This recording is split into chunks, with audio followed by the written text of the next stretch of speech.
Hello and welcome to the T-Force LCS Rundown, episode 79.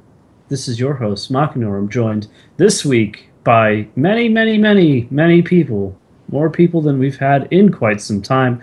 We have some old friends. We have some new friends. We have some friends that have been here the whole time. Joining me this week, I have Mr. Optimist Tom. I don't have a box on the overlay. Hey. Mr. Chris Ringlow. Yay! Mr. Sean Duffy. Hi, ducks fly together. Ooh, I like that. Quack. Mr. Kyle and time out, see you silly. I cannot fly, but I will kick your ass any day, Mr. Birdman. Am I allowed to talk about the Bruins? Nope, they're not a bird. Get out of here. No. Get out of here. They're not a bird. They're a bear. It's so much better. Speaking of bears, we have, of course, Mr. Dan Safe. You know, you just called me a hairy, slightly overweight gay man. Are you aware of the okay. terminology you just used? Bears are also animals. It's true. It's true. Yeah. But see, since I am a person and you've referred to me as a bear, I assume that you mean the type of thing that you would mean if you were to refer to a. See, Dan. Thank you, Mott. Off to a great The start. term you're looking for is otter. Speaking of otters, here's Oh, wow! Best transition ever. Oh, my God. We're not going to do North America first. We're not even going to talk about the promotions, which we'll be talking about later on the episode. But, of course, this is the LCS Rundown. And we're going to be talking about some LCS this week. Packed house for not a whole lot of League of Legends to talk about. So this should be fun. First, I actually want to start out this week with just a little bit of housekeeping. We got a very nice email from a longtime fan of the show about our show's tendency to keep and work with predictions for our LCS matches. Now, we're no stranger to wildly guessing or putting at least some sort of logic behind our guesses for the show. Or just screaming rocket at the top of your lungs. Pretty much. Or liquid in my TLT. But we The don't. seagulls. We don't. We don't have a very good track record on keeping up with them and talking about them later on in the show. See, I'm not a big fan of accountability. I really just like to wildly guess. I'm pretty sure for every prediction I've said, probably for this entire split, I've explicitly said not to hold me accountable to this, but that just doesn't cut it. So we are going to try to do a little bit better on keeping up with some accountability. I'm musing over some points, a point system, where maybe we keep track of who gets it right, who gets it wrong throughout the split, especially coming up with worlds, calling those. But we'll see. We'll have fun with it, but at least note that if we make a prediction in the show that's noteworthy, we will follow up on that when that game is actually played, or at least we'll try our best. Honestly, doesn't always work out here at the LCS right now. It's another competition I can win, guys. It's fine. I'm the first to admit that when I make ridiculous predictions, I usually forget I make said predictions. Oh, no, it's so easy, because I don't even remember what we talked about. I just say what sounds. Oh, Winter Fox, Tom. Oh, Winter Fox. All right, so I was Evidence. I was held accountable that Winter Fox did not perform as well as they did. However, every individual member of Winter Fox was top 6 this split, like I said they should have been. See, this is why we need to keep track of that shit, because I don't think anybody has a comeback for that. Yeah, because I'm right. I don't even pay attention to this kid. I didn't even know he predicted anything about Winter Fox. I don't even keep track. There's He a lot of literally houses just like said he forgets his predictions like a Excuse minute me? after he says them. Why are Hold on a sec there, Smokey the Bear. House Winter Fox, first off. And second off, I remember all of my terrible predictions and none of my good ones. Yeah. Stick that in your piss, Bear Grylls. Wait, what good predictions? I'm sorry? What good predictions, Tom? You remember all your terrible ones, but you say, oh, I don't remember my good ones. All I'm going to say... Well, remember, the goal of the episode is to talk about League of Legends and not my sexuality or Tom's bad predictions. Well, that's the Those highlight are of the show. questionable. Yeah. Speaking of Dan's sexuality, God, we no. played some pretty There's good. no way.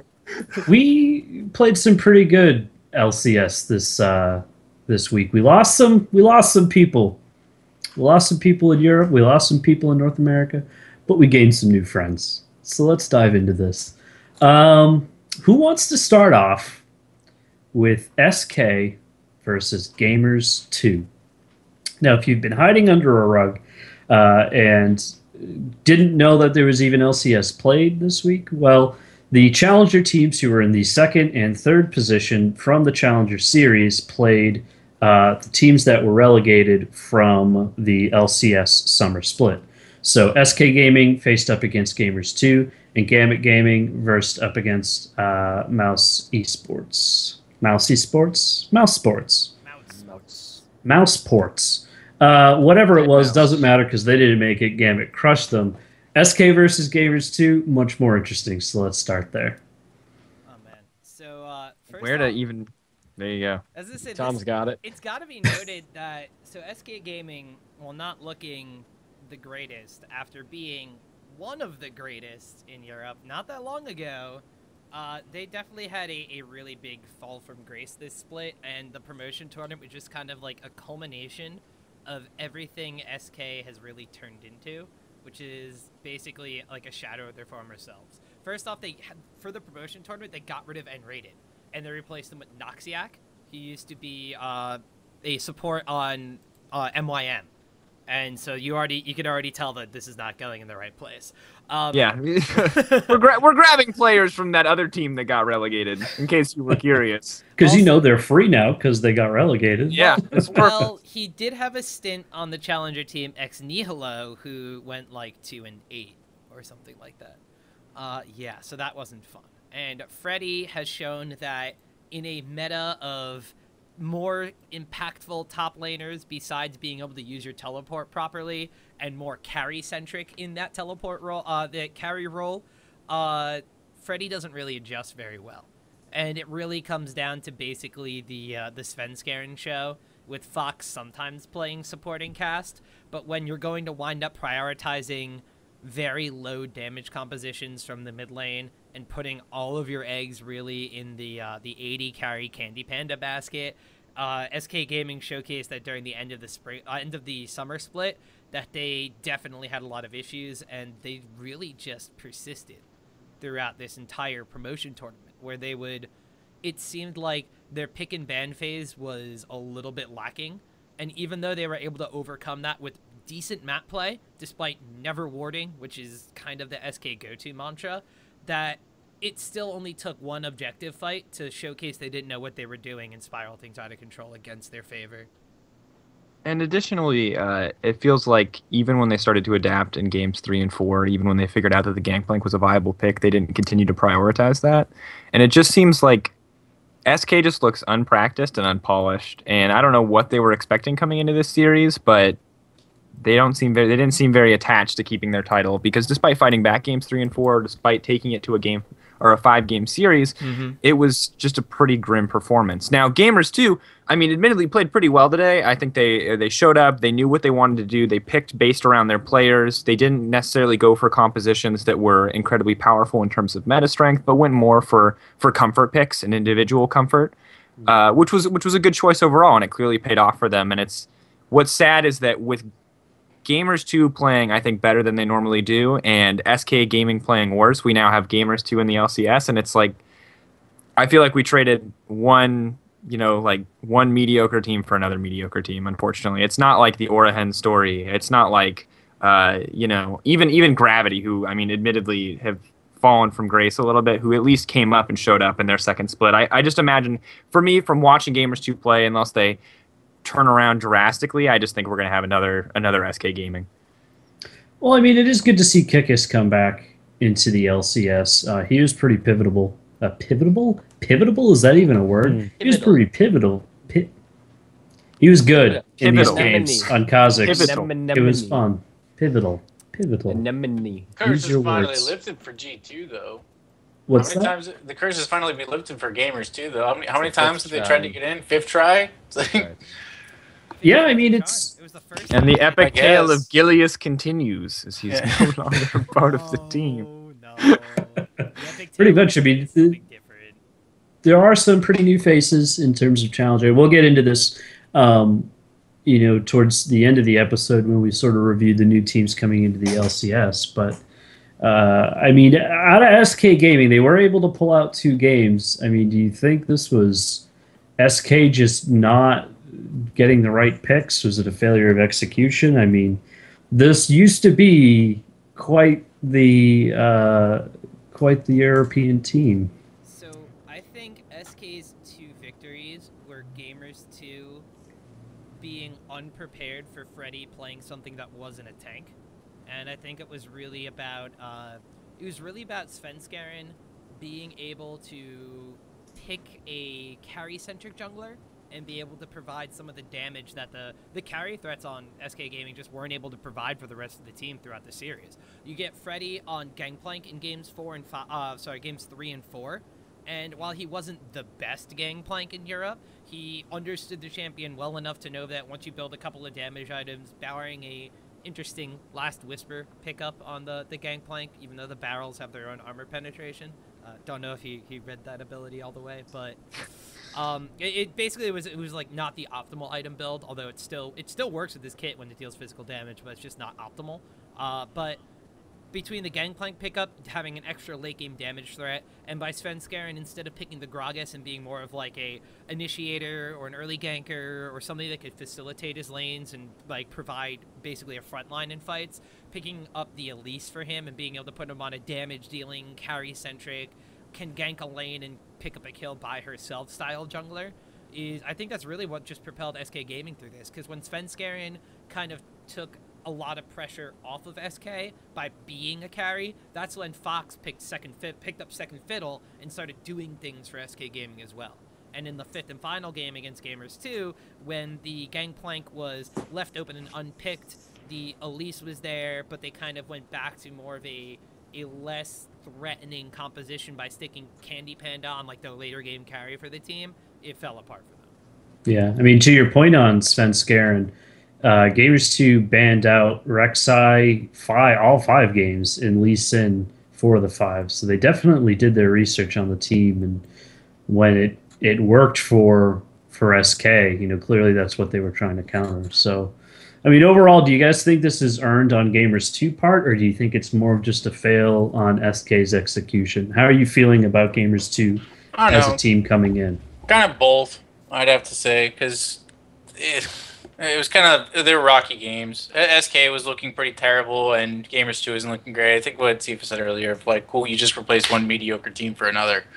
Woohoo! I just don't think it really matters all too much. I don't think neither one of them will really stand a chance in LCS. The bigger, I think, the issue for SK Gaming, and the reason that I'm glad actually that SK Gaming lost that final game, is that after finding a formula that worked, where they picked an aggressive early game AD carry and were able to bully out Jesse in the bottom lane and really shut down the Sivir, which was obviously such a pivotal part of the wins, because you can see his KDA is insane. And his damage dealt to champions, if you look at the games as well, is also insane. So shutting down Jesse was clearly important, and additionally, as Tom said, having Svenskeren on sort of a carrier or a more high damage style jungler, and Freddy on a more high damage style top laner really played to their strengths. And despite figuring out that this worked, and figuring out that early game aggressive characters like Corki would work for them, once the Corki gets banned, they just freak out. There's tons of early aggressive carries. Not all of them are amazing. Not all of them are as good as Corki, but you can pick something else early aggressive to shut down the enemy bot lane, to shut down the Sivir snowball. And the fact that SK picked the same jungler every set, pretty much looked for like the same AD carry for Candy Panda consistently, just shows to me that they don't know how to adapt. They don't know what they want in these teams. And at least Gamers 2 adapted their pick ban strategy over the course of the games. At least they tried new things. I mean, mostly the same core of their composition, but they mixed up their picks and bans a little bit more, whereas SK felt like they came in with one strategy, it didn't work, and then they just kept trying it over and over again. And that was pretty pathetic, honestly. Now, correct me if I'm wrong, but Jesse is Jesus, correct? Jesus, yeah, sorry. Kind of ironic that he comes back after leaving for Coast. And Gamers 2, their official coach is not Ocelot, it's Innerflame, a.k.a. SK Gaming's former coach. Yes, but the team is owned by Ocelot, correct? Yeah, yes. He owns everything about Gamers 2. Right. So Jez is coming back to kick out their old team, and what a team! I mean, SK Gaming on the Reddit post for the game recap. Reddit user something I'm probably not going to pronounce or be able to look up quickly. Eon Hay, he's a Fnatic fan. We know that. Dropped the little line about this is one of the first big LCS teams to actually get kicked out of the LCS, putting them up against Fnatic, Gambit, Evil Geniuses, now Elements, SK Gaming, TSM, CLG, Dignitas, and Curse, which is, of course, now Liquid. It's actually the first team that was auto-qualified for the LCS at the end of Season 2 to get kicked out, which is massively impressive, because all the teams for NA and EU that qualified for Worlds in Season 2, they got the auto-invite to the LCS. So TSM, CLG, Dignitas, CLG EU, who became what is now Alliance, EG, and down that line. What is now Elements? Yeah, what is now let's which is now no longer a team, let's be honest. That's right. And then they also had SK Gaming was one, and then the final one was the now Gambit Gaming roster, Moscow 5. Right. Right. Speaking of which, the other team that played in the promotional series was Gambit against Mousy Sports. And anything anybody want to say about this other than it was Gambit absolutely crushing for 3 games and out? I gotta say that if you are somebody in the EU LCS and you are going up against Gambit Gaming, you probably, instead of targeting down... I mean, Mouse Sports in all of these games, the first game they target down Azir, which is one of Betsy's best champions, so like if you take that out of the way, I can understand. But they constantly target the Fizz, they're constantly targeting Olaf, they're constantly targeting Gangplank, there's so many bans they're throwing at Cabashard, but Cabashard's still getting impactful champions, and a lot of it also stems from the fact that Diamond Prox is getting impactful champions. So like most of the time you're worried about a mid laner and a jungle synergy, whereas like Gambit kind of takes the recipe that's worked for Impulse in North America, where it's your top laner and jungler synergy. So you really need to like have a good top laner if you're going up against Gambit, and like the mid lane priority just isn't the same. And I think this this series overall, especially game number 2, really showcased that Gambit's top laner and jungler work extremely well together. I mean, that's pretty much what it felt like, though, was like a showcase of Gambit. This felt like a one giant ad campaign for Gambit as a team. Like, check us out, sponsors. We're still awesome. We're still in the LCS. Because this was a shit stomp. Like, this was like the worst set of games I've watched in a long... Like, good on you, Mouse Esports, for making that far in the challenger scene, for like performing as well as you did to get there, but you got outclassed completely. Like, you were not fortunate enough to get matched up against SK, who is clearly the lame duck in this equation. Sucks to be you, you know? Like, they got absolutely demolished. I think Gambit might do a little bit better next season. They looked really confident in their picks. Cabo finally playing a little bit more of a carry style, but I don't know if that's Cabo actually getting better or just playing against a lesser top laner. Well, to your point, Beansu for Mouse Sports was not a bad top laner. It was just that he was completely outclassed. Like, this is the guy who at one point in time was, I believe he was a sub for Gambit. I think he was looked at by Roccat. Like, a lot of people wanted Beansu on their squads, or at least, you know, were considering this guy. And he just got demolished by Cabashard. Like, I think, honestly, it's a testament just... Because Gambit, if you look at the way that the standings worked out, unfortunately for my fandom here, Roccat lucked out into the playoffs. Giants kind of lucked out into that tiebreaker, and Elements really threw a wrench into everything. If Gambit had better tiebreakers, everything would have been swapped. So this is a team that, when you look at them, yeah, they had a losing record in the EU LCS, but so did 2 of the teams going into playoffs. And Roccat took it to 5 games against Origin. Gambit's basically on the same level as that. So you kind of have to take a little bit with a grain of salt. Like, yeah, Gambit was looking a little bit shaky throughout the season. The lack of Forgiven was like a big question mark for them, but they came out swinging this, and we're like, yeah, we don't belong in the promotion tournament. I don't know. Historically, though, we've always kind of seen Gambit go really crappy during the season and then on tournaments and really high pressure situations where they're going to get kicked out of the LCS and we're really happy about it, they always come out and just end up sweeping the floor. I mean, are we just rinsing and repeating at this point? Last week, we kind of gave a eulogy of the teams who were getting dropped out of the season as they went on. And this week, I kind of want to do the same thing. Not for Mousy Sports, sorry to those guys, but they're back into the Challenger Series. I do want to talk about Gambit and SK, what your thoughts are, final thoughts on there before we move over to North America. Gambit, where do you see him next split? Are we going to be back in the suck, or maybe do we have something better going on? I think it has to do with who else. I remember are they were keeping. Yeah, I think it's going to be. I think they'll push out where Giants was. I don't know what the heck's going to happen with Giants. They're going to push them out. I think they're middle of the pack. Until I figure out who the actual AD carry is, I don't think we can really predict They're more 5-6 I just don't think we've seen enough games from this lineup, and I don't think we've seen any games from this lineup against LCS teams in such a long time that I think making a prediction. There's just no the grounds that I would have to make a prediction to agree with you that they'll be a middle of the pack team are just like irrelevant at this stage because it's been so long since we've seen them play. Whereas after watching Worlds, I'll be able to tell you where I think like Orahen and Fnatic and H2K would match up in EU just because they'll be playing games against really high quality teams. Like Gambit going through and like crushing here, or Gamers 2 going through and crushing here. I mean, it doesn't mean a whole lot. They're LCS teams. They're teams that have both of them been in LCS for a long time. There's no reason for either of them to drop a single game. So for Gamers 2, good job making it in. But for But SK, what are your thoughts there? Whatever. They're falling apart. I mean, what do you think? They've been falling apart for 2 splits. Like now they're in the Challenger Series. They do still have some big level talent. Do you guys see that talent?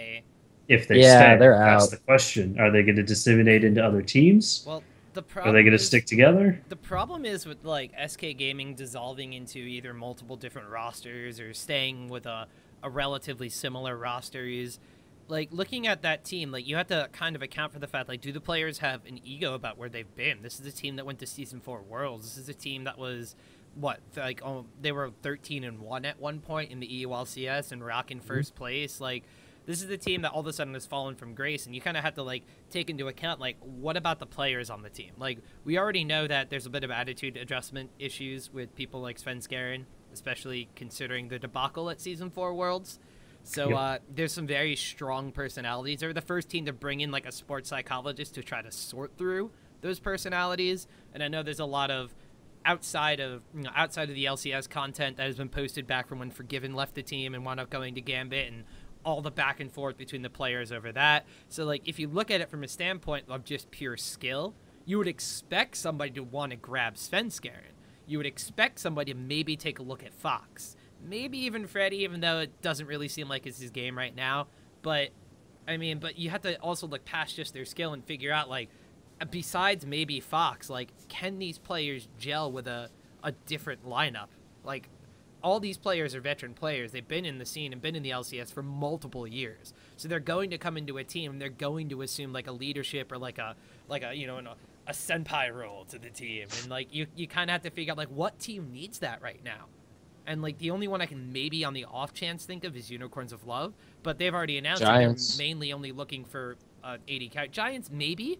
But, like, are you going to replace Pepinero on Giants? Like, maybe you get rid of Warlib, but I don't know. We'll have to see. Yeah. We will have to see for sure. I mean, I think if SK sticks together, it's going to be kind of a wash for them in the Challenger Series. I think if they it'll be a completely new lineup. Honestly, there's going to be so many changes if they hit Challenger and they want to go back through Challenger, which they most likely will, because there's no reason. It's free money at that point. You might as well go into it. Right. Well, we'll have to see.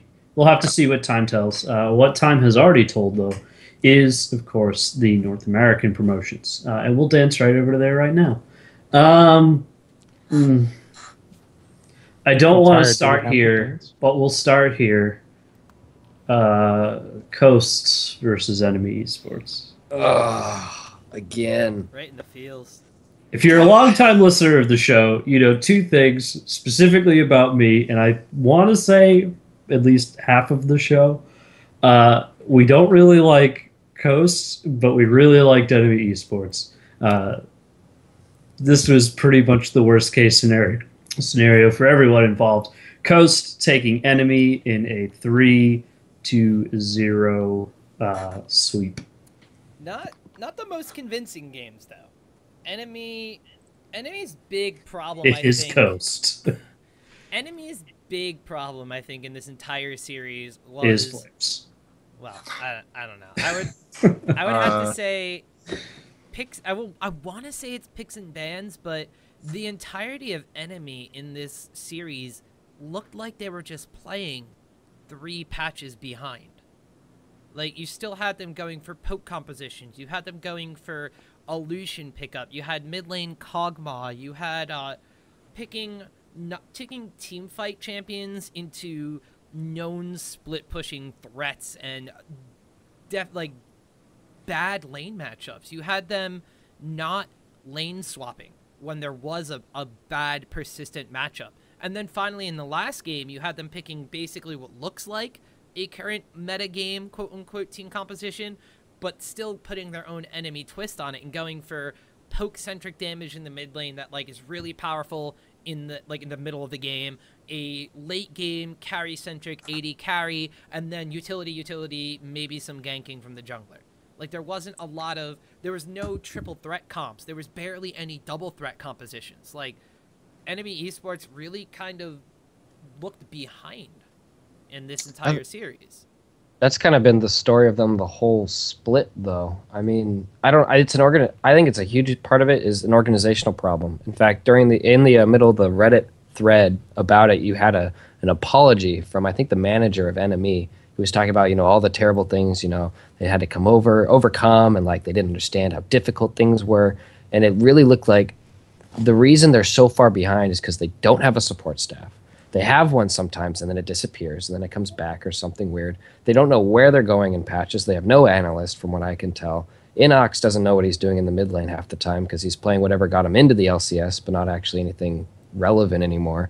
Flares was outclassed as hell, by Chris of all people. And that's been the story the whole season too, though. Yeah, so it's Flares sucks. Inox isn't that great, and they as a team, they don't have anything. I mean, poor Seraph. I think they've got. Rest in peace, Seraph. Pretty good talent. It's not obviously world class talent, but I think Otter Body Drop is a great dual lane. Inox, I'm going to give you more than you're willing to. I just think maybe they weren't really prepared for the mental strain that is the long LCS and then the pressure that comes with having to defend that after having a very disappointing season. Because they did great in the Challenger Series, and then they carried through, and they did terrible during the regular series. There's no way of getting around that. I think Dan's going to kill you. I'm not going to kill you. I'm just going to say I think that I love a lot of the Enemy organization is great. I love the Smash players. I love that they have brought people onto the show for interviews and have always been supportive of the T-Force network. Great organization to work with from our standpoint. But at the end of the day, you're right. They are dominant in the Challenger scene, and that's where they belong, in the Challenger scene. They're not an LCS team. They need more time. They need more time to get their shit together, to get better strategies down, to get more used to adapting to patches. I think that's definitely an argument you can make, is that they need more time, but clearly the answer is it's not right now, right? The thing that we can agree on, regardless of what will happen with them in the future, is that it's not right now. And then right now, Coast are simply the better team. And really, I mean, on an individual level, I just wasn't impressed by any player on Enemy. You talk about Otter Body Drop, I didn't see anything from the lane that was impressive. There were no LCS-worthy plays or positioning. Trashy, despite having pretty solid score lines in all of these games, made multiple mistakes, looked lost in a number of team fights, went in after being exhausted to try to finish up a kill out of desperation, coming out of Repel when he could have just gone to safety. So that kind of bloodthirsty play and the lack of communication from the team shows to me that they're just unorganized. They're lost, and they're just not that caliber team. And it's one thing for SK. I usually would be willing to give SK the benefit of the doubt in a lot of cases because they have shown in the past to be a good team, and while they have been on a downward slump, I'm just not willing to give that benefit of the doubt to Enemy. So this is the play that we saw from them all season. this chaotic kind of split up play, not super organized, not super macro focused. And, you know, obviously in game 3, they're doing really well. And in the LCS, that's the kind of game where we would see enemy win in game 3. But that's also a lot of the kinds of games that we would see enemy lose too. So it's just, they're an inconsistent team, they're not an organized team, and they're not ready for the LCS. I know, like, what took so damn long to get them together? That's what I'm just curious about. Like, what the hell were they doing over this entire split? Like, this whole split, all I remember hearing was like, oh, our new players will be coming soon. Players will be coming soon. Players will be coming soon. That's Oh, is it TDK? Okay, all right. So it was. Yeah, you're way off base. For some reason. No, enemy has also had a whole bunch of organizational problems. If you go into the Reddit thread, you'll see the guy and you'll see all the problems they had. That's also why I got confused as well, because like it was just the 2 teams that got in this split just were shitty. For like, just lack of a better term in that sense of it's just like, I mean, when you get into LCS like that, I don't understand why that just wasn't your main focus to get your shit organized. And you have such a long time to do it before playoffs. You have so many like leeway weeks of just like being able to, I don't know, just get shit together, and to not do it is just kind of, I don't know, it's really boring to watch. Well, it's also just, for me, it's... Go ahead. Okay. So here's my thing is that I think that the Challengers team does a really horrible job of preparing you for the LCS schedule. It's just not the quantity of games, and it's really easy to be like, these guys are chumps. You know, they play 2 games a week. That's so easy. Let's look at China, where teams play, you know, 6 games a week on average, if not more. You know, and like grueling best of 2s against teams that all have very different strategies, whereas NA is mostly very consolidated. But like when we look at NA Challenger versus NA LCS, they have like one burst of games where they have to work really hard and play a lot, and then nothing. Whether it's after the Challenger scene or it's LCS, there's just this huge break in their schedule. And Enemy is a very young organization, and I think they just, both between the young players and the young organization, they just didn't put it together. And it also seems like they didn't reach out for outside help. Whereas in the past, you've seen like TSM and Cloud9 bounce off each other. You've seen Cloud9 and CLG bounce off each other. You've seen a lot of these younger or newer organizations with more experienced veterans at the head being willing to reach out for that kind of support. And it's just not the vibe that I got from Enemy at all. Like, it just seems like they were doing their own thing and floundering. And couple all of that with the fact that what makes a LCS caliber team and what that looks like as a greater organizational standpoint, it really is very liquid right now. We see all sorts of different support staff coming on, coming, going, coaches changing hands, coaches taking responsibility in places where they shouldn't be. This isn't a well-defined thing. And I'm not just trying to defend Enemy here. This is for all Challenger teams. I mean, you're talking about very young people going into something that is very chaotic, not very sure. And then there's always that easy way out where if this doesn't happen to work out for you, you usually can fall back on your parents or on college. So all of that psychologically creates a very difficult environment to thrive on. And I think what we've seen historically is the people who have handled it best are the people who have been with it since the beginning. And that's just, it's the way it is for now. I think it's a long-term problem that Riot has to address eventually, of like, okay, a lot of these veterans, they're moving on. We have younger talent.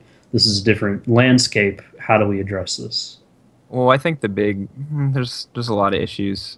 Structurally, I think Riot obviously took big steps to support coaching and analytical staff. Yep. But prior to making that, Riot never really formally acknowledged that analysts could know more than pro players.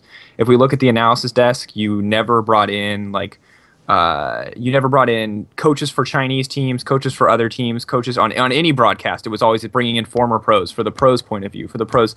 And so older pros, and one of the issues that we see, and obviously if we look at Origin and in EU, one of the issues that you have is that like when you have a pro heading a team, more often than not, they butt heads with the coach, right? Because they're very powerful personalities. And so you have what we see a lot from successful teams, like when we look at Renegades, is you have older, more mature players who can kind of lead and rally a team. And younger players, they didn't grow up, they didn't watch for the past 2 years. They didn't watch their coach or their analyst working for a team, right? They didn't watch their coach or their analyst put plays together. Their coach or their analyst didn't receive credit. And that's not Riot's fault. That's just like when a team does well, only recently have we seen a coach or analyst be successful. Exactly. So when Renegades works, it's probably because Crumbs and Alex Ish as more veterans are either stepping up and taking that leadership role, or are taking the lead by paying respects to the coach or the analyst and giving those people respect, and then younger players can follow. But when you have a team entirely composed of young players, I mean, they're all challenger players. People on Reddit will worship them till the day they die. People on Twitter, on social media will worship these kids, and there's no pressure on them to change outside of their team environment. Right. I think the best way to kind of summarize Sifa's entire point there is I forget where the quote exactly came from. It was an interview with Fanatics coach Daylor, and he basically had said, I forget if it was a Riot interview or on like the little YouTube series Fnatic does, but he'd basically said, we're not friends. Like, I'm the coach, and they look up, they respect me, and they respect the calls that I make, and picks and bans, I get the final say, and I'll take their word, and I will go back and forth with them about it, but we're not friends. We work together. And that's the problem that you see a lot of these things kind of fall into. And from one that if you take a look at some of the LCS teams and the structure behind them, you look at some of the more successful ones, like you look at Fnatic, you look at, I guess to a lesser extent, like CLG and TSM, like there's a little bit of butting heads back and forth, but like at the end of the day, like somebody is in charge, and like somebody is like, they're not necessarily dad, they're owner. Like there's somebody there that makes the call about something at the end of the day. Like in TSM, when you saw things butting heads, Reggie stepped in, and even though there's been interviews where Bjergsen was like, without Reggie, I wouldn't really have anything right now. When Reggie stepped in, TSM started doing stuff in the playoffs. And like everything, like not everything clicking together, but something got done. But when you look at some of the younger teams, especially like you said, like an Enemy, where it's maybe Enox, who's had, 2 splits of LCS experience, and then the rest of the team that were just challenger players that were better at outplaying their opponents and being known for making their own individual plays rather than working within a team structure. And you look at the leaders on that team and you see how they're all relatively young. Like even the owner of some of these teams is relatively young. And you put them in a circumstance like that where everybody is super, super buddy-buddy with each other, and it doesn't necessarily work out. And I think it's really on a lot of these teams to fix that. Like someone has to be team dad or something. Well, I mean, this is going to be a developing conversation as we continue to do this show. I mean, we're on episode 79 today. We started this, Tom, back at the beginning of 2014 season 4? Something like that, yeah. I mean, this is going to change so many times. I'd love to devote more time to this conversation. I think we should have an episode during the off season where we talk about this. For sure. Because I think that's the point I was going to make. If we get time, I'd love to hit these topics. I'd also like to get some support staff on the show to talk about these things, because I think that's career suicide for support staff, knowing what I'm going to want to talk about. So maybe former support staff who are moving to a different game. There we go. We can reach out to those people. We'll see. But let's continue on with Team 8 versus Imagine, the more exciting series in this. Team 8 going 3-1 against Imagine. The last hurrah for Cali Trolls. Yep. And it was a pretty good hurrah. There's some pretty flashy plays. I enjoyed it. More than I enjoyed Enemy losing. Well, Azir's broken, and we watched that. Game 1 and 2 was like, let's watch Azir carry a game. So that's game 1 and 2. Now let's talk about game 3 and 4. Bullshit late game damage. Well, yeah, Azir's just really strong. Well, I think games 3 and 4 were 3 and 4 were more about Team 8 kind of doing what we thought they were going to do for the longest time.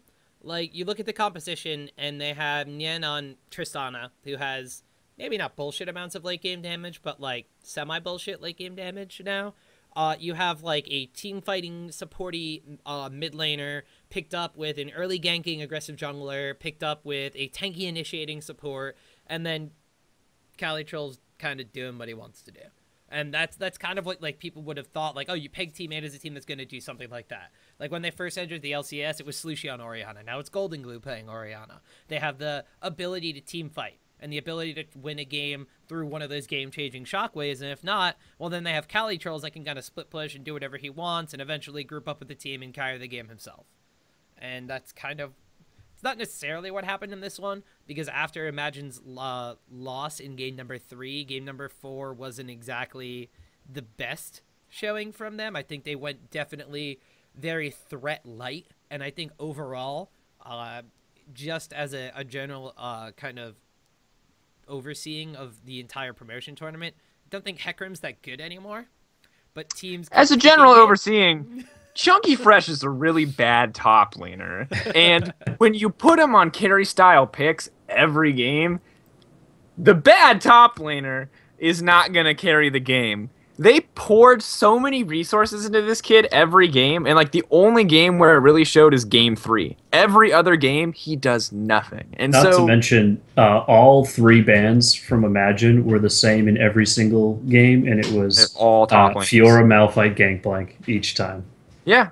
So I just think that Chunky, I mean, Yan afterwards was all like apologetic. He's like, it's sad to see Chunky go. We have to remember, Chunky was like the sub on Fusion, and then the support on Fusion when Glebe stepped down, and then the top laner on Fusion. Like, this guy has not played top lane for any significant period of time. And while Steelback looked really good in a lot of these situations, and quite frankly better than Nien, it just was not enough. Steelback, though. You can't put Steelback in a team and say, okay, carry these guys. Steelback is used to playing janitor. You can't put Steelback in a carry position.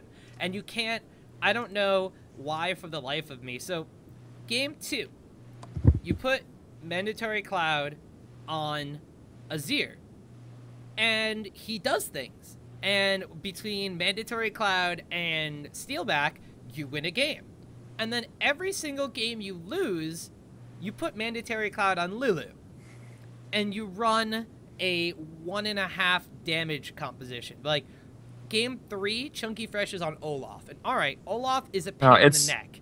But dude, Olaf, it's literally a protect the Olaf comp, like 3 games consecutively. It's like Lulu Olaf synergy, the composition, with a Sivir. It's just everything is in the Chunky Fresh basket, and that is not where you want to put your resources. And then game 4, they do kind of the same thing with Hecarim, but instead of picking Sivir, they pick Jinx. So Steelback is like, all right, our life is on the line.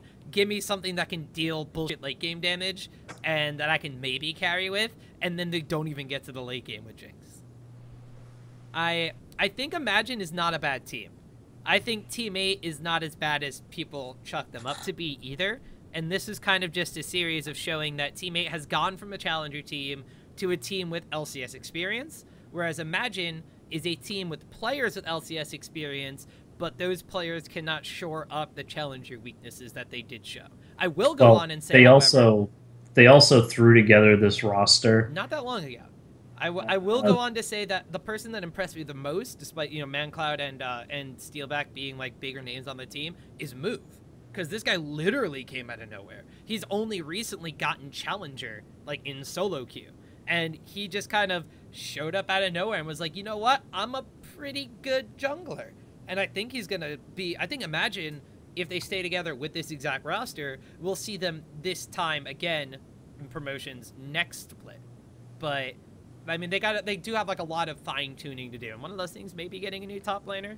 But they have some fine-tuning to do. But I think this is actually... It was a good, like, flexing practice for them. It was like, hey, Challenger Series. We're actually kind of good, look out for us. Teammate was like, yeah, but we're better. Okay, the worst thing about this entire thing was after Coast won, they're like, oh, we're just going to relax and go chill for 2 months and then come back. Be ready for LCS. I'm like... And we're going to get ready to go right out the next time. Go straight to relegation. Boom, the Coast cycle continues. Well, to be fair, 2 months from now will be like a week before Thanksgiving. So... Dude. You really think good teams are like... I think you take, like, 2 weeks off now, like, week off, 2 weeks off around Christmas, but this is your job. Like, now you're actually getting paid for it. It's time to scrim, boys. Well, they do kind of have to wait for LCS teams to get back. So when the LCS teams get back, which, 3 of them won't be back until November anyway. Okay, but can any of these teams beat Gravity, who's a team that got absolutely bopped? Can any of these teams beat... Yeah, I mean, it's just like... I'm just curious, like, there's no reason... Go to another country. And it's just... I don't like mediocre work ethic in NA. We have a lot of mediocre work ethic in NA. I don't know if I take Nyantanto seriously or if he was just trolling, but he did mention something about China, and I have no idea why Nien would go to China. But if Team 8 were to go to China and just, like, power level, I guess is the best way. I don't know, I've been playing a little bit of Diablo 3. Play LSPL. Yeah, you all missed the Diablo 3 minicast before we went live today. Well, then let's wrap up this discussion at the very least with what you guys are thinking about Team 8 for next split. Now, I know we've said about the teams in the past that it's against a challenger team. It's not that big of a deal, but they're losing given the captain. Yeah, they're losing Cali Trolls. Shot caller. And Nien has been trying to move in more of a shot calling role, or that's at least talking to their former coach that Nien was trying to move in more as a shot call within the shot calling role and shot calling from ADC because that's what he's done in the past. And I just think it's going to be a very different incarnation of Team 8, and I'd be curious to see exactly how it's going to work out, but definitely skeptical. I'll just say that. People will be able to ban other things against Team 8, not a top laner, so maybe that'll be pretty interesting to watch. Well, we don't know who they're going to pick up. If they end up with Chunky Fresh, it might be a little interesting. If they end up with Chunky Fresh, they're going to get relegated. Yeah, I know. Oh, boy. I just need to let everybody... The Chunky Fresh is bad. Chunky Fresh, you seem like a nice guy. You're bad at top lane. Any final thoughts on... We already talked a little bit about Imagine. Any final thoughts on Enemy or Coasts in their performance and the Challenger in LCS, respectively? We know who's going to be in relegation next split. Yeah. Enemy showed they didn't deserve to be here anymore. Yeah. Coast, I think we've said it all. Coast. So we will move on to Worlds in just a little bit here, but I do want to wrap up this, really the end of the split as far as I see it, before we're into full Worlds battle stations. Let's talk about the teams that made it on to the teams who are going to make it into the split in the LCS for next split. So we already talked quite extensively, I think, about Gamers 2 and Coasts. Some notes that I just had here. Gamers 2, we're seeing the return of Kikis and Jesus. We already went over that. We need to... Gamers 2... Ocelot.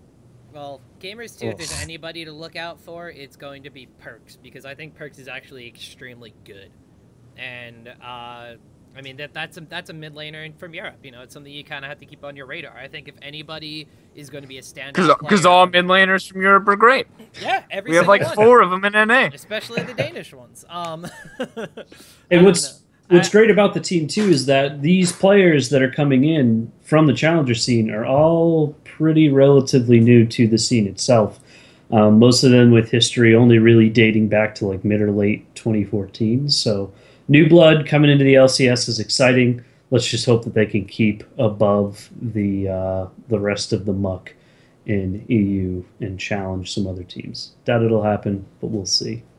Let us talk about the other team that's coming in, though. The All Denmark squad of Dignitas EU. Get to talk about Dignitas twice now. So I'm curious which Dig squad they're going to keep. Has that been announced yet? Nope. I think they can have them in separate regions. Nope. Can't. No. Can have a challenger team and a non-challenger team. Cannot have... I do not see it being Dignitas, and I think in a total power... All right, here's the power move. Let me set this up for you. I don't think there's any mod. I think Dignitas EU is good, and they're going to keep Dignitas EU. I don't think any of the players from the lineup of Dignitas NA are making a move. I know you want to make some dream team roster here, but Dig EU is a good team. Listen All right, to what's this. your power Here, listen to this. SK Gaming sells their current roster. You can't re-enter one split after getting relegated. You can't buy a brand new This isn't squad. China. This isn't China, Mott. You can't just do that. Because That's the rule. That's the rule. You have to have at least 3 members of the old roster in order to keep it, and they can't do that. Boom. You can't buy from split to split.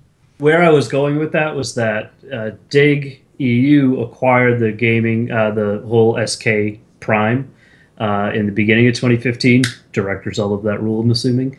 And it would be cool to see them come back, and then ironically, SK Gaming comes back into the LCS with their old challenger team. Yeah. But yeah, that will be interesting to see. I think they have a good support staff, and the support staff that they have working for them are experienced. Broken Shard is obviously, I believe, doing the head coach right now for them, and I don't know anything about his coaching, but listening to him talk about League of Legends when he's not making jokes, he's actually pretty intelligent about the game. And Razzleplasm, who's their analyst, used to do works for the Chiefs, who are obviously the wild card winners in their region, and since his work on the team made huge strides. So in terms of support staff and individual players, I think they've got a pretty solid lineup, not amazing, but they also have pretty good support staff, which, as we've seen from enemies failing, support staff can be a pretty huge deal. I think that's the biggest point to make about them is the fact that they're actually coming into the LCS with a support staff already in existence. And that's something you do not see from enough challenger teams. The reasons I think Renegades and Dignitas EU both made it is because they've got that sort of squad behind them, and they don't have to rely on their mid laner to also be the one doing picks and bans, or their top laner to make sure the rent's paid on time for the house or something like that. Everything's handled by someone else, so they can actually focus on playing the game, right. And someone else can do the analyzation. So the only LCS player, as I recall, that is coming in from this squad is Nisbeth, who's on Meet Your Makers from the 2015 Spring Split. Replaced by Noxiac. Was that? Rated, who is now replaced in the LCS. You use a crazy place, Mott. Crazy replays. So, any final thoughts on our two European teams? I think DEU is the team, between them and Gamers 2, the team that's going to make the biggest impact. I don't know if they're going to be anything better than a mid-tier 6th, 7th place team, but I think looking at the EU LCS the way it is right now, I would have to say rearranging and only knowing what I know about the rosters as of this point in time, which is subject to change in case I'm making any predictions here. I would have to say that Gambit and Dignitas EU, or whatever team they become, are basically going to be fighting for the spot that Giants took, which is the 6th place, tied for 7th place record, tied for 8th place record, tiebreakers, European. Yeah, the security spot. I'm never going anywhere impressive, but we'll keep making that 25 grand a split, or the 12 grand a split. I like to call that the vacation spot because you're not doing anything. So let's hop over to North America then. We obviously talked a little bit about Coast. We're seeing Chris, previously Velocity, probably more notably from Curse Academy, just in his time there. And also Don't Mash Me, also known as Mash, known from Coast. Not terribly exciting. Any thoughts on this lovely team that just doesn't seem to go away? If they can get 2 wins, they'll be better than last time. Ew. No. And better than TDK. Yeah. I don't know. I really like Shrimp. I've heard great things about Shrimp from everyone in NA. Everyone in NA talks the hell up of Shrimp. Mm-hmm. So I don't know. I like Mash. Mash is a little old though, and I don't think he's that great anymore. But I mean, those are the only 2 players I really could talk well about. I can't imagine being a Coast fan. How can you? I mean, maybe if you really like awesome comeback stories where you just keep coming back, that's a great time for you. What the hell? Okay, first off, the Coast story is the same as the TSM story because they suck right now and they sucked against CLG, and the CLG story is definitely the same as the Coast story because they consistently suck and then do well again. Yeah, so I don't. That's like a sucking in the top 3 positioning, and this is a sucking as to whether or not you actually get to participate in the. Yeah, the difference is CLG is like Arsenal sucking for a little while. They're going to be back. These guys is like Aston Villa.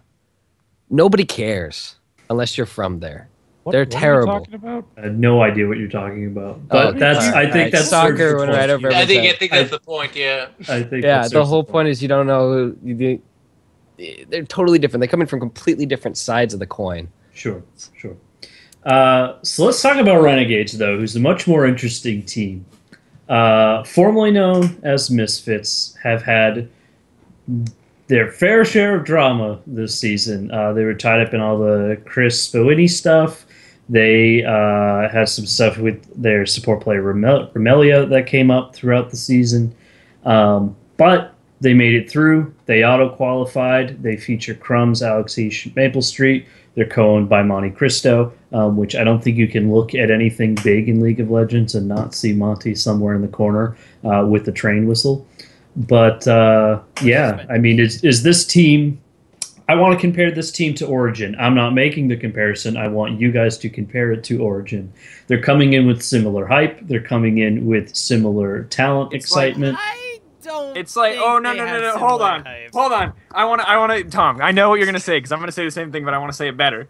So it's like if you took Origin. It's like if you took Origin, right? And you're like, instead of All-Star World Champion X Peke, we'll use inconsistent TDK qualifier Alex Each. The other reason they made it into the LCS, I'll say.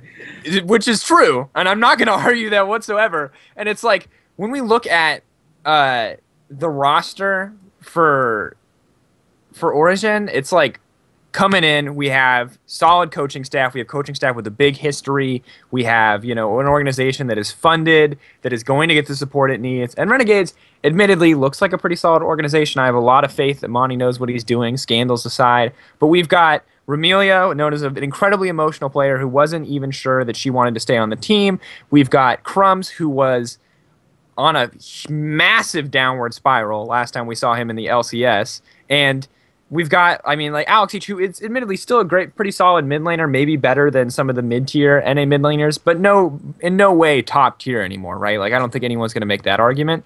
So it's like a really mediocre version of Origin, and I just have no faith in them. Because Origin, when they came in dominant and strong, and crushed every other team, right, to qualify. Well, you were also out for this.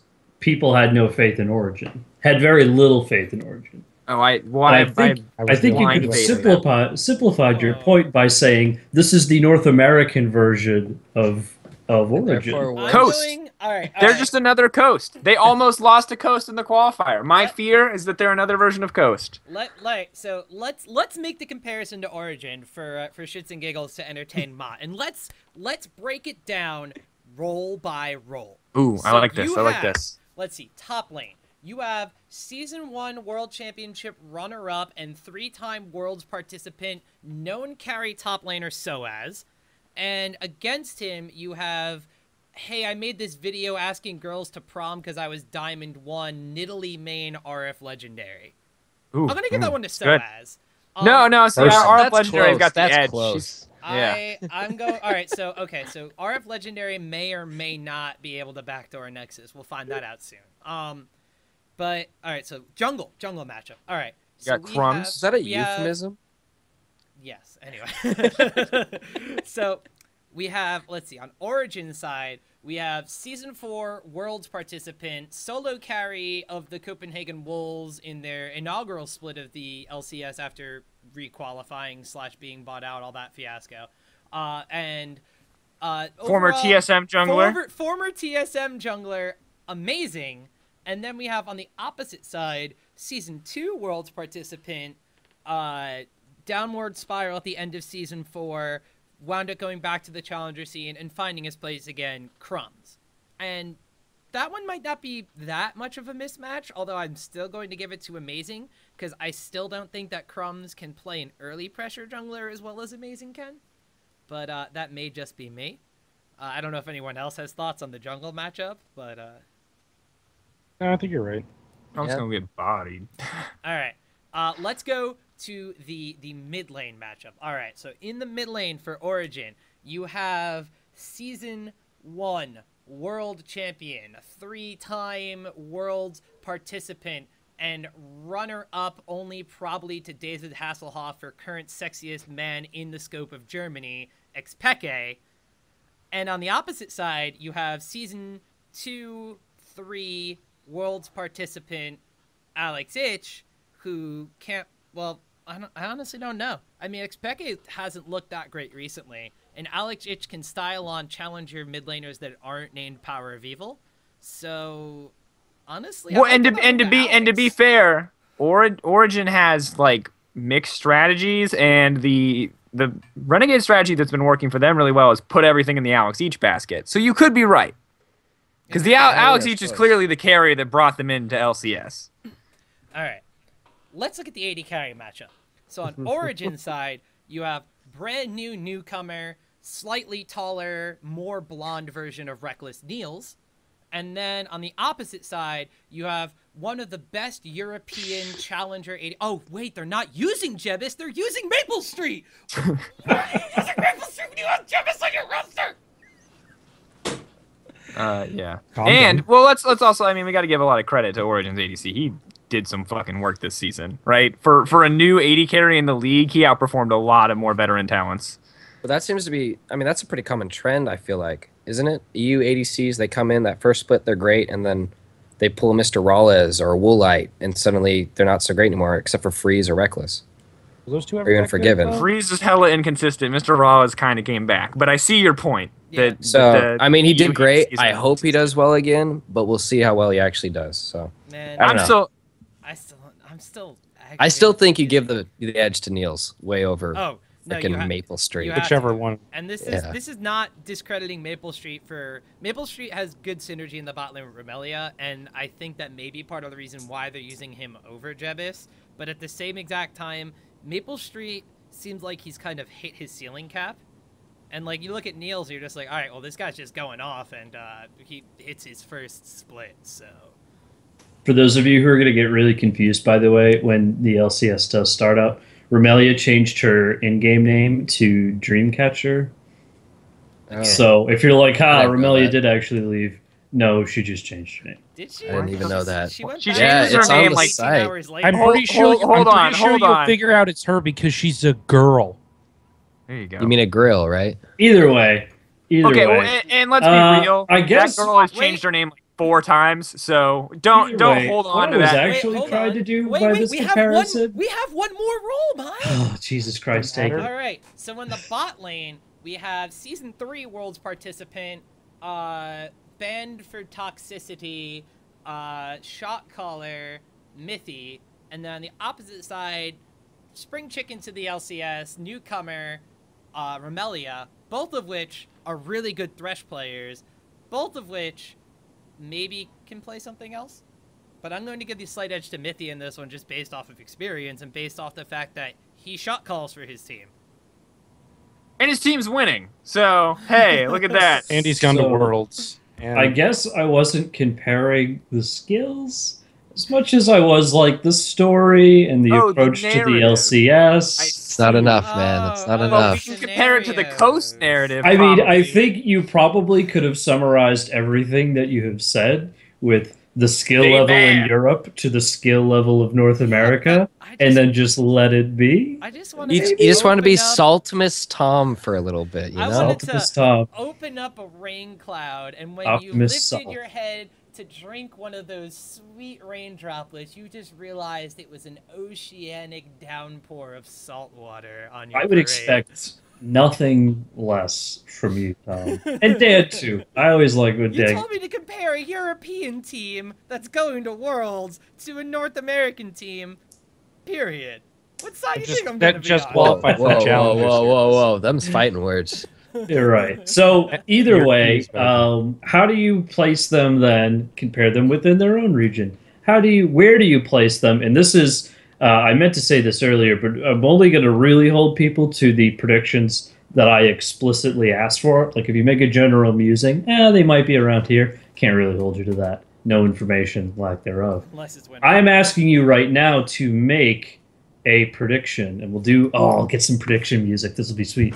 Son.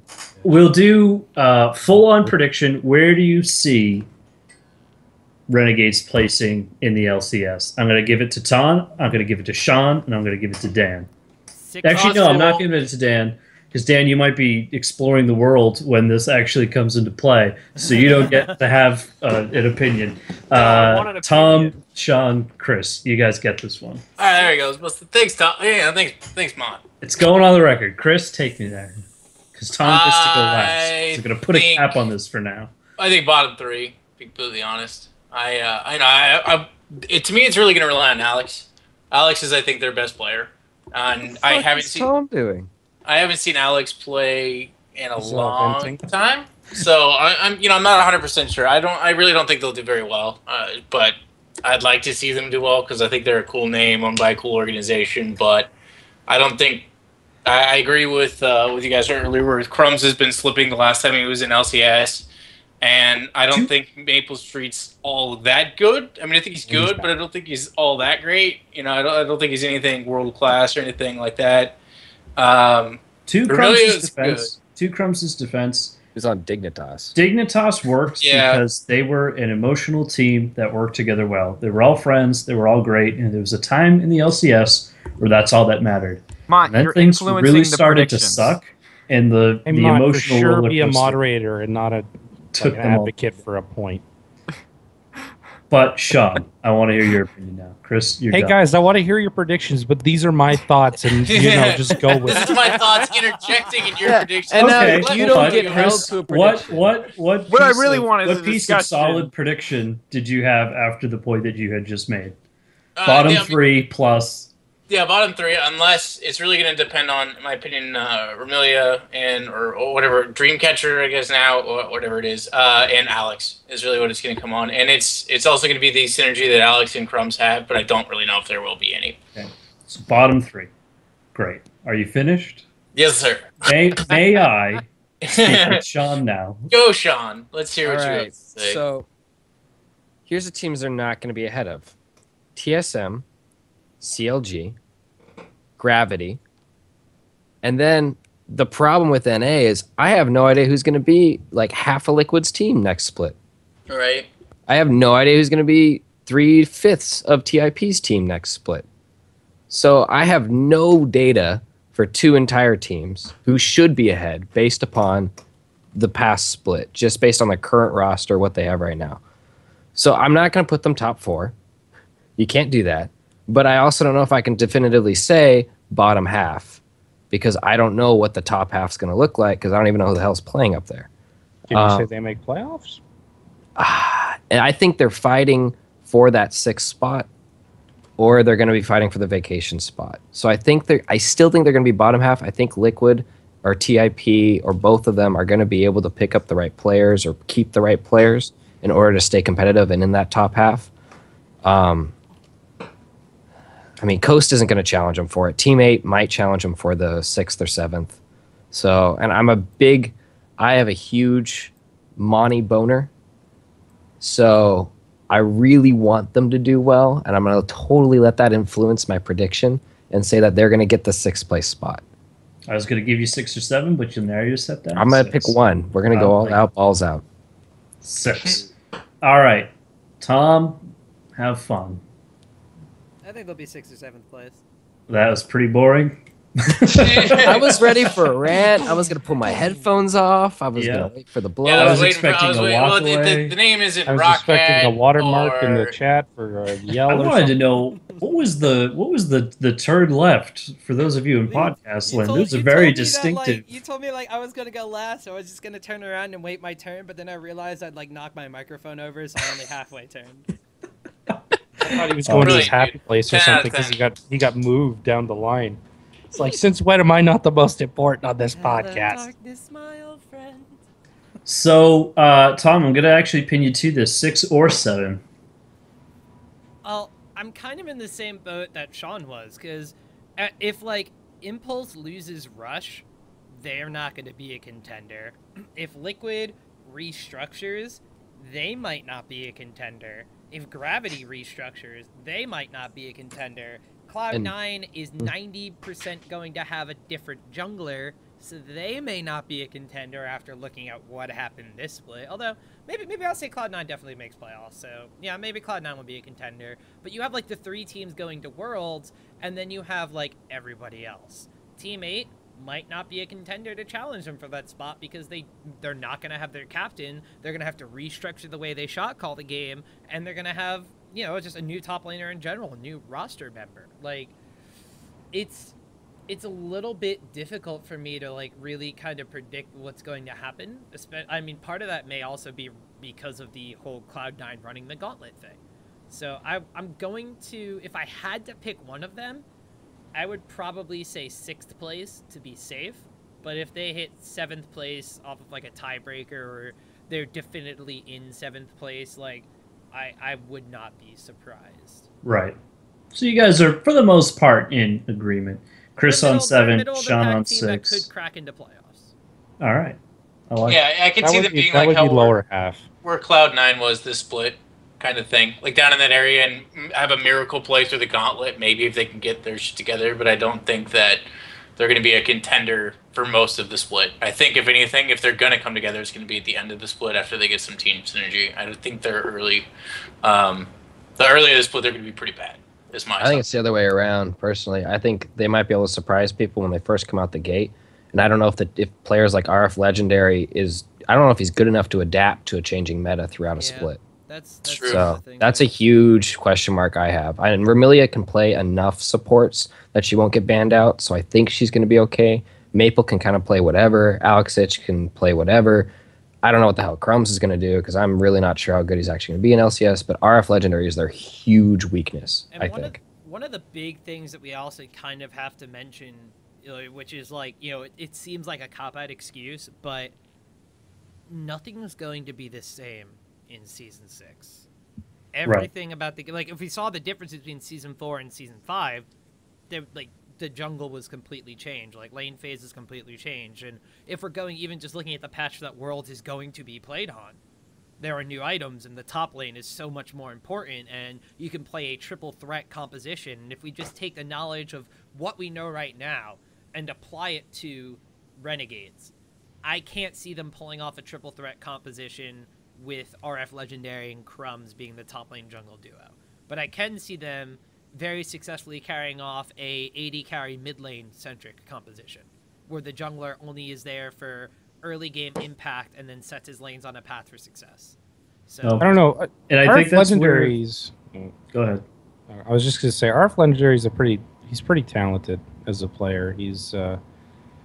I watched his stream a long time ago before he was a pro, and some of the stuff he do, it's solo queue, but I mean some of the stuff he does is actually really smart. He's good at changing mid game and doing things like that. So I don't know. I think he'll do all right. I think he'll be better than some of the other top laners at the lower half of the split or of the. I mean, I think he'll beat people like Flares, but I think he's going to have huge trouble against Hanser.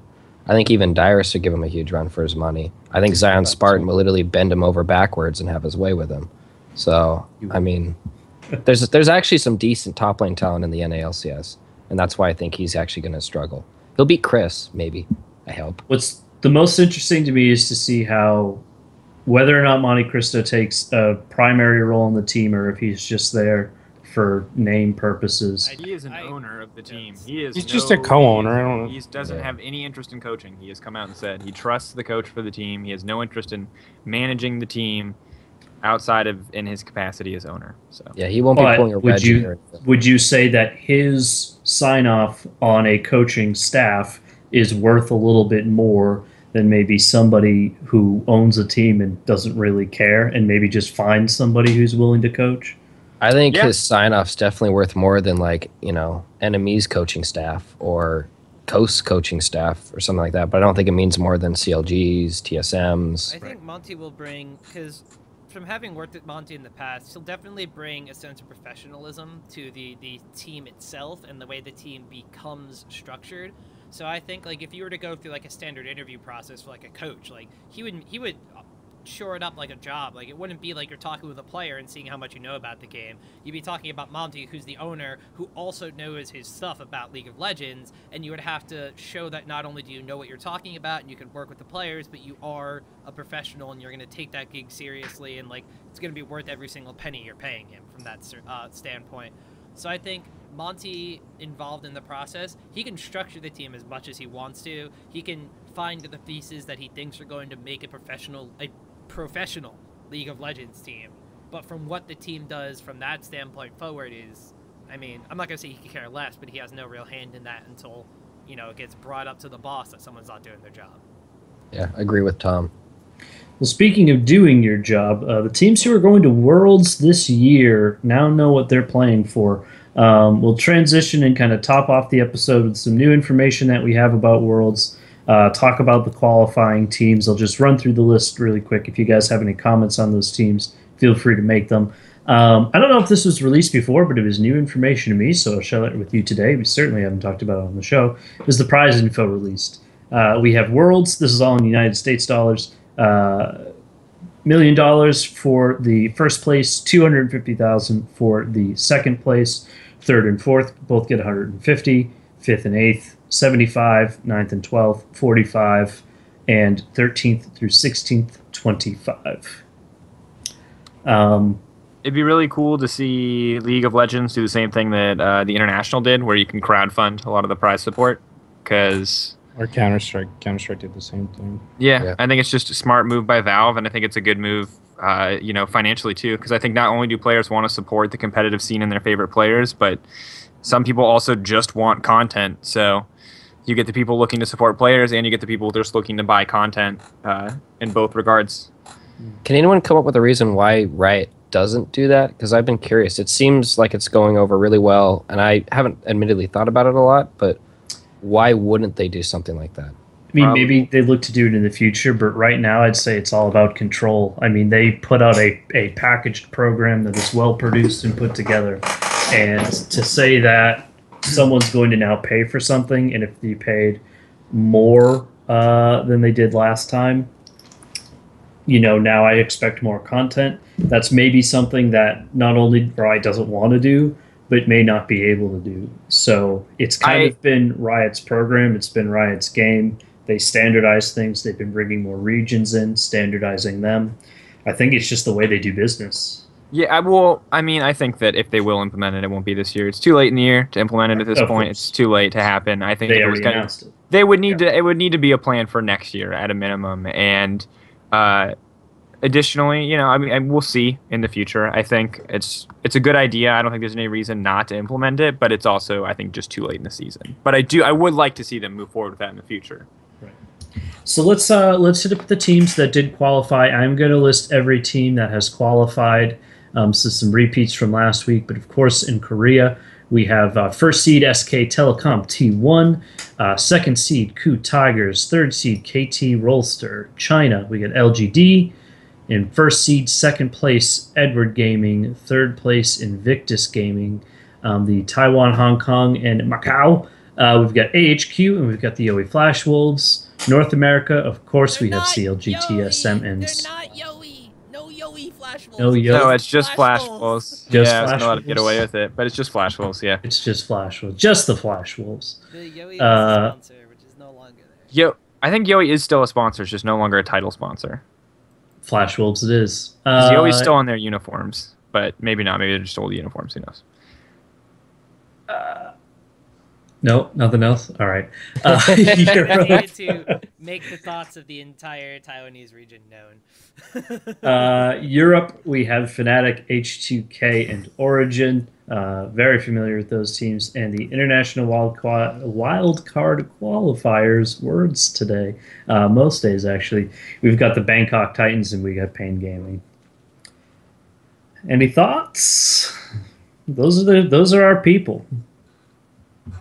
I pray to God that NA gets an easy bracket so we make it to quarterfinals. Amen. CLG needs a good bracket. Yeah, we'll have all the details on CLG that. brackets. Yeah, we'll have all the details on that hopefully next week. We will be going back to our Monday recording time.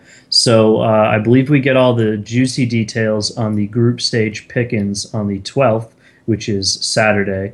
And then we will be going live again on Monday the 14th to have that discussion and possibly cry about how North America is going to get swept under the table. But time will tell. I'll go back and I'll listen to last week's episode and I'll try to wade through the minutia of us just guessing and pull out some nuggets of prediction juiciness. But that's really it. We've kind of run aground on things to talk about for this week. Pretty much. I mean, Yeah. I guess it was a little bit of a league light weekend because we don't have the ability to cover all of LPL and all of LCK and all of that.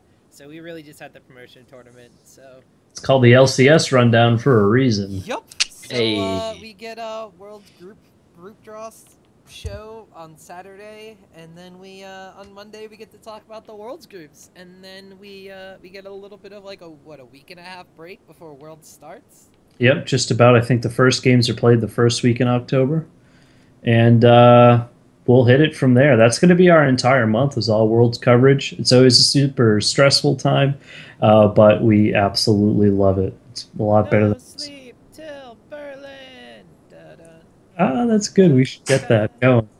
But yeah, from everybody at the Trinity Force Podcast Network, and especially the lovely gentleman who joined me here tonight, we'll see you next week. Adios. See ya. CLG. See you. Love you. Bye. Peace.